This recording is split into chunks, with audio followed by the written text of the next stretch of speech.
చెప్పారంటే ఒక కుటుంబంలో ఒక సమాజంలో ఉన్న స్త్రీని మనం ఎట్లా నడుపుతున్నామో తనని ఎట్లాగా ఏ దారిన పట్టించాలి అనే విషయంలోని ఎక్కువగా అందరూ ప్రయత్నిస్తున్నారో ఆ విషయాలన్నీ మారిస్తే చాలు మన సమాజం చాలా సమానత్వమైన సమాజం అయిపోతుంది అని చెప్పి. దానికి కారణం ఏంటంటే ఒక స్త్రీ ఒక కుటుంబంలోని అన్నీ చెప్పి పెంచుతుంది. ఒక కొడుకు కూడా నువ్వు ఈ పని చెయ్యొద్దు, ఆడదే ఈ పని చెయ్యాలి అంటే అమ్మను నమ్ముతున్నాడు కొడుకు. కానీ మీరిద్దరూ కలిసి పని చెయ్యాలరా అని అమ్మ చెప్పి పెంచిందనుకోండి, వాళ్ళు అలా పెరుగుతారు కదా. అలా ఎందుకు చేయించలేదు ఒక స్త్రీని అని ఆలోచిస్తే 4 విధాలుగా స్త్రీని వాళ్ళ చెప్పు చేతుల్లో పెట్టుకోవాలి అన్నది. ఎవరు అధికారం చేతుల్లో పెట్టుకోవాలి అనుకున్న వాళ్ళందరూ స్త్రీని తన చెప్పు చేతుల్లో పెట్టుకోవాలి అనే కొన్ని దారులు. ఒకటేం చేశారంటే తనకి చదువు చెప్పించకూడదు. చదువు చెప్పిస్తే ఏమవుతుంది, మనతో పాటు సమానంగా మాట్లాడుతుంది, క్వశ్చన్ చేస్తుంది కదా. చదువు చెప్పించకూడదు. ముందుగానే బాల్య వివాహం చేసేస్తే తనకిష్టమైన వాడిని ప్రేమించడం అనే ప్లేస్కే వెళ్ళదు. తర్వాత తనకిష్టమైన వాడిని పెళ్లి చేసుకోవడానికి అస్సలు ఆ ప్రసక్తే లేకుండా చెయ్యాలి. ఒకవేళ ఏదో ఒక విధంగా విడో అయ్యిందనుకోండి, మగాడైతే రీమ్యారేజ్ ఉంది కానీ ఆడది చేయకూడదు. ఇంకొక విషయాన్ని, ఒక చాలా పెద్ద ఒక మాయని ఇచ్చారు. దేవుళ్ళు ఉన్నారు, దేవుళ్ళ తర్వాత దేవుడు నీ భర్త అనమాట. అప్పుడు వాళ్ళు ఏం చెప్తున్నారో అవన్నీ నువ్వు చెయ్యాలి. చేయకపోతే ఏమవుతుంది, దేవుణ్ణి నువ్వు ధిక్కరించినట్టు, నీ మతాన్ని నువ్వు ధిక్కరించినట్టు, నీ సంస్కృతిని నువ్వు ధిక్కరించినట్టు అని ఒక మాయలోని స్త్రీని పెడితే ఏం చేస్తుంది. మన కుటుంబం బాగుండాలి అంటే పొద్దున్నే లేవాలి, అందరికంటే ముందు లేవాలి, అందరికంటే తర్వాత పడుకోవాలి అన్నది. ఇలాంటివి. సో ఇవన్నీ మీరు క్వశ్చన్ చేయండి అని అన్నారు అంబేద్కర్. నేనెందుకు చదువుకోకూడదు, నేనెందుకు మిమ్మల్ని ఒక ఫస్ట్గా పెట్టి నన్ను నేను సెకండరీగా ఎందుకు ఆలోచించాలి, దానికి మీరు యూజ్ చేస్తున్న ఒక టూల్ ఏమిటి, ఒక ఆయుధం ఏమిటి. ఆ ఆయుధం మీకు దేవుడి నమ్మకం ఉన్నది అందరికీ వాళ్ళ చాలా చాలా ప్రైవేట్ విషయం అన్నమాట. ఒక ప్రేమలాగా దేవుడి భక్తి ఉన్నవాళ్ళు, వాళ్ళకి అది కావాలి అనుకుంటే ఆ నమ్మకం వాళ్ళు ఉండొచ్చు. కానీ అది మిగతా వాళ్ళ మీద రుద్దడం కానీ, అందులో ఇలా చెప్పారు, ఇందులో నువ్వు ఇలా ఉంటేనే నువ్వు చాలా పెద్ద పత్ని వ్రతవి అనే విషయాలన్నీ చెప్పేసి మనల్ని అట్లా. కానీ మీరు ఇవన్నీ అర్థం చేసుకోండి. ఈ విషయాలన్నీ ఎందుకు పెట్టారు, ఎందుకంటే ఒక కులంలోంచి ఇంకో కులంలోకి వెళ్ళకూడదు, వాళ్ళని పెళ్లి చేసుకోకూడదు, చేస్తే ఏమవుతుంది అనేది ఇంకా మన ఇండియాలో జరుగుతూనే ఉన్నాయి కదా. అప్పుడు ఇవన్నీ మనం సరిచేసే ఒక విషయం ఒక స్త్రీ చేతిలో ఉంది. ఆ స్త్రీ ఈ 4 విషయాలని అర్థం చేసుకుని మనల్ని అణగదొక్కడానికి చేసిన విషయాలే ఇవి అని అర్థం చేసుకుంటే చాలు. నెక్స్ట్ 2-3 జనరేషన్లోనే అందరినీ మనం ఒక విధమైన ఆలోచనలోకి తీసుకురాగలం. సరే, ఈరోజు ఇది చాలా ఇంపార్టెంట్గా, నేను నిన్న ఒక జెండర్ ఈక్వాలిటీ గురించి మాట్లాడారు అన్నారు, కానీ నేను ఇక్కడికి వచ్చింది ఒక స్త్రీగా మీతో మాట్లాడాలి అన్న ఒక కారణం కూడాను. ఇవన్నిటినీ మనం ఇప్పుడు ఇంత శ్రామికులు ఉన్నారు, వాళ్ళ గురించి అన్న అన్న అన్న అనే పాటలు పాడారు, కానీ ఎవరైనా ఒక అక్క అని పాటలు పాడారా అని ఎప్పుడు ఆలోచిస్తూ ఉంటాను నేను. ఎన్ని పాటలు అన్న, ఆయన మాత్రమే శ్రమిస్తాడా, ఆయన శ్రమించి వచ్చి ఆ డబ్బులు తీసుకొస్తున్నారు. అహోరాత్రులు ఇంట్లో శ్రమించే అక్కని పట్టించుకోడు. మనం జీతాలు లేని శ్రామికులం. కదా, పుట్టుకతో శ్రామికులమే, అవునా? ఎందుకలా అవ్వాలి? అవ్వక్కర్లేదు. నువ్వు కూడా వంటింట్లోకి వెళ్ళి ఆ బియ్యం నీళ్ళలో పోస్తే ఆ బియ్యం ఉడుకుతుంది. ఆడదాని చేయి తగితేనే ఆ బియ్యం ఉడుకుతుందా? ఆ బియ్యం అంటుందా నీతో? నువ్వు మగాడివి, నీ చేతితో వేస్తే నేను అన్నం అవ్వను, ఆడ చెయ్యి తగిలితేనే నేను అన్నంగా ఉడుకుతాను అని అంటుందా? అది లేదు కదా. సో నెక్స్ట్ జనరేషన్కి మనం చెప్పాల్సిన విషయాలు ఇవన్నీ అని మన కామ్రేడ్స్కి కూడా అప్పుడప్పుడు చెప్తూ ఉండాలి అన్నమాట. అది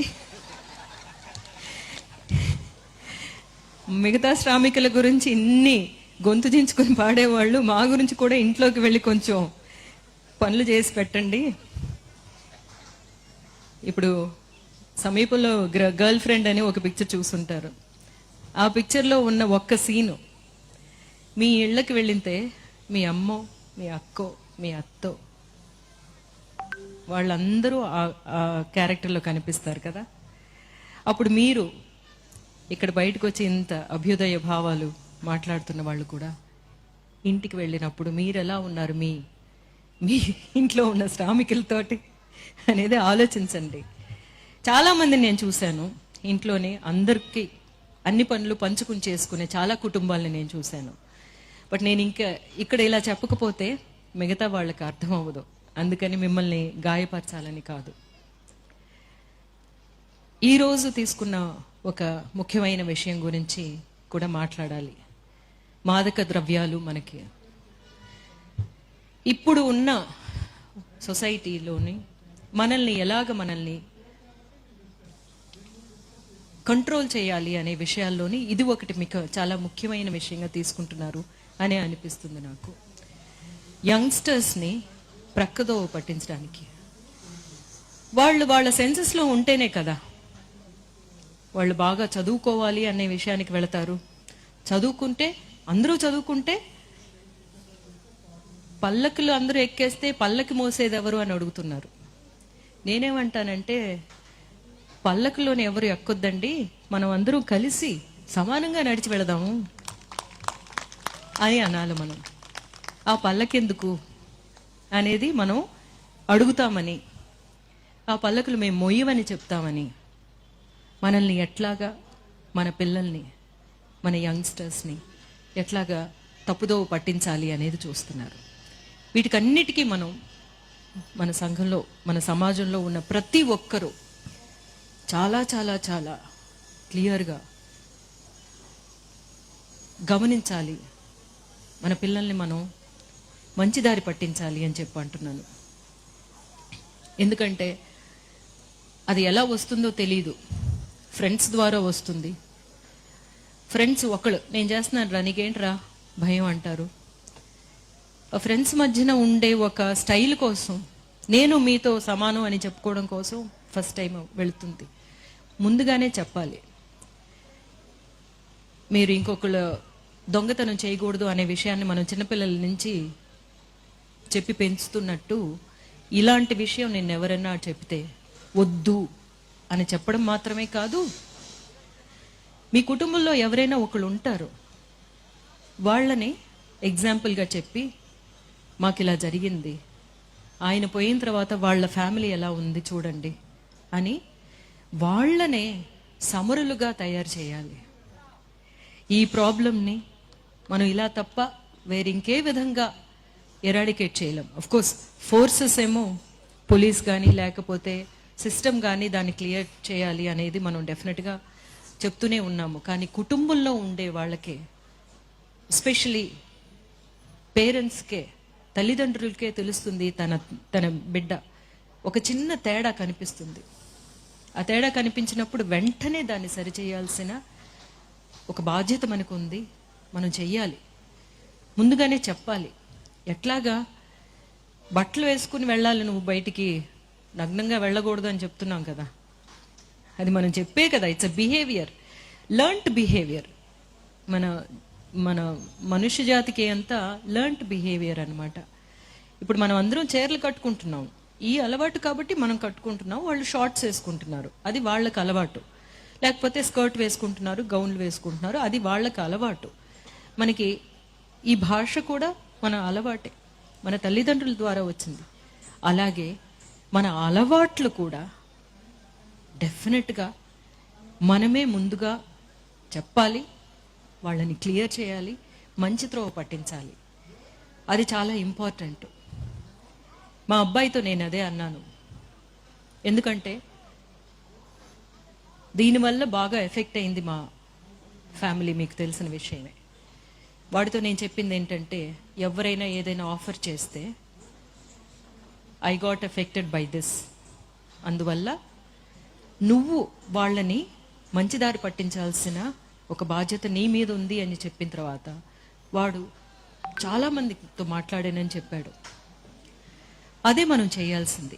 ఎవరు అఫెక్ట్ అవ్వాలని కాదు, ఎగ్జాంపుల్గా చెప్పి ఆ త్రోవకి వెళ్ళకూడదమ్మా, దానివల్ల జరిగే కష్ట నష్టాలు ఏమిటి అనేది అర్థం చేసుకునేలా చేసి చిన్నప్పటి నుంచి మనం చెప్పామనుకోండి, పేరెంటింగ్ అనేది వాళ్ళు వింటున్నారో లేదో, డెఫినెట్గా చాలా క్లిష్టమైన పరిస్థితి వచ్చినప్పుడు మనం చెప్పే ఆ అడ్వైజే వాళ్ళు తీసుకుంటారు అనేది పేరెంటింగ్ నిపుణులు చెప్తారన్నమాట. అందువల్ల వాళ్ళు విన్నట్టే ఉంటారు పిల్లలు, కానీ అలా వినలేదేమో అనుకోకుండా మీ చెప్పాల్సిన విషయాలు చెప్తూనే ఉండండి అని చెప్పేసి.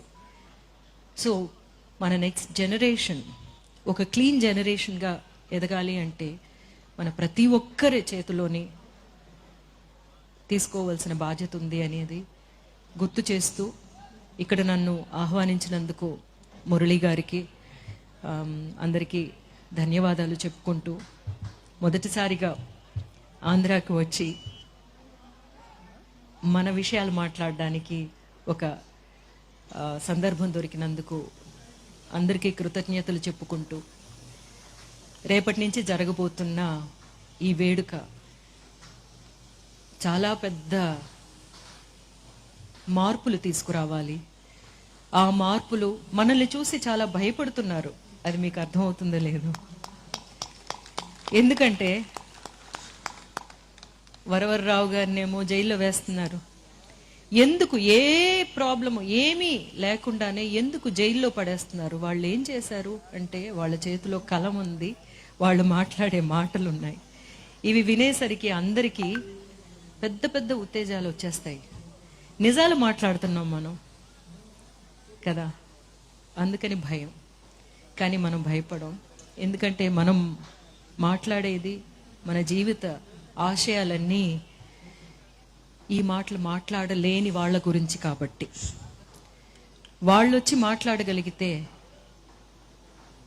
ఈ మాట్లాడలేరు కాబట్టి వాళ్ళ హక్కుల గురించి పోరాడడానికి మనం ఉన్నాం.